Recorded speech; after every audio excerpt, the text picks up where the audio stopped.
ತುಂಬನೇ ರುಚಿಯಾಗಿರುವಂತಹ ಮತ್ತು ತುಂಬನೇ ಸಿಂಪಲ್ ಆಗಿ ಮಾಡುವಂತಹ ರವೆ ಚಪಾತಿ ಯಾವ ರೀತಿ ಮಾಡೋದಂತ ನೋಡೋಣ ಬನ್ನಿ.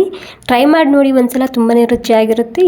1 ಕಪ್ ಚಿರೋಟಿ ರವೆ ಹಾಕ್ಕೊಂಡಿನಿ, 1 ಕಪ್ ನೀರು ಹಾಕ್ಕೊಂಡಿನಿ, ಎರಡು ಮಿಕ್ಸ್ ಮಾಡ್ಕೊಂಡು ಒಂದು 5-10 ನಿಮಿಷ ಇದಕ್ಕೆ ನೆನೆಯೋದಕ್ಕೆ ಬಿಡಬೇಕು. ಒಂದು 10 ನಿಮಿಷ ಆದಮೇಲೆ ಇದಕ್ಕೆ 1.5 ಕಪ್ ಆಗುವಷ್ಟು ಗೋಧಿ ಹಿಟ್ಟು ಹಾಕ್ಕೊಂಡಿನಿ. ಮೊದಲಿಗೆ 1 ಕಪ್ ಹಾಕ್ಕೊಂಡಿನಿ. ಉಪ್ಪು, ಅಜ್ವೈನು, ರೆಡ್ ಚಿಲ್ಲಿ ಫ್ಲೇಕ್ಸ್ ಮತ್ತು 1-2 ಚಮಚ ತುಪ್ಪ ಹಾಕ್ಕೊಂಡು ಹಿಟ್ಟನ್ನ ನಾದ್ಕೋಬೇಕು. ನೀರೇನು ಬೇಕಾಗಲ್ಲ.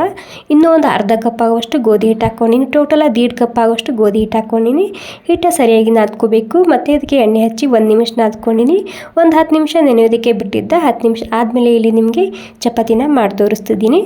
ನಾರ್ಮಲ್ ಆಗಿ ಚಪಾತಿ ಯಾವ ರೀತಿ ಮಾಡ್ಕೊತೀವೋ ನೋಡಿ ಅದೇ ರೀತಿ ಇಲ್ಲಿ ನಾನು ಕೊತ್ತಂಬರಿ ಸೊಪ್ಪು ಹಚ್ತಿದ್ದೀನಿ. ಹಿಟ್ಟಿನಲ್ಲಿ ಕೂಡ ಹಾಕೋಬೋದು ನಾದುವಾಗ. ಇದನ್ನು ರೌಂಡಾಗಿ ಲಟ್ಟಿಸ್ಕೊಂಡು ತೊಗೊಂಡಾದ್ಮೇಲೆ ಎಣ್ಣೆ ಮತ್ತು ಒಂದು ಸ್ವಲ್ಪನೇ ತುಪ್ಪ ಹಚ್ತಿದ್ದೀನಿ. ಇವಾಗ ಏನಿಲ್ಲ, ಈ ರೀತಿ ಮಡ್ಚ್ಕೊಂಡು ಇದೇ ರೀತಿ ಲಟ್ಟಿಸ್ಕೊಂಡು ತೊಗೋಬೇಕು.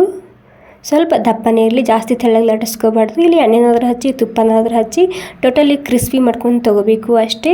ತುಂಬಾ ರುಚಿಯಾಗಿರುತ್ತೆ. ಒಂದ್ಸಲ ಖಂಡಿತ ಟ್ರೈ ಮಾಡಿ ನೋಡಿ. ಈ ರೆಸಿಪಿ ಅಂತೂ ಮಕ್ಕಳಿಗೆ ತುಂಬ ಇಷ್ಟ ಆಗುತ್ತೆ. ಜಸ್ಟ್ ನೀವು ಮೊಸರು ಉಪ್ಪಿನಕಾಯಿ ಜೊತೆಗೆ ಇದನ್ನು ತಿನ್ಬೋದು. ಈ ರೆಸಿಪಿ ನಿಮಗೆ ಸ್ವಲ್ಪನಾದರೂ ಇಷ್ಟ ಆಗಿದ್ರೆ ಅಂದರೆ ಲೈಕ್ ಮಾಡೋದು ಮಾತ್ರ ಮರಿಬಾರ್ದು. Okay, thank you so much ಎಲ್ರಿಗೂ.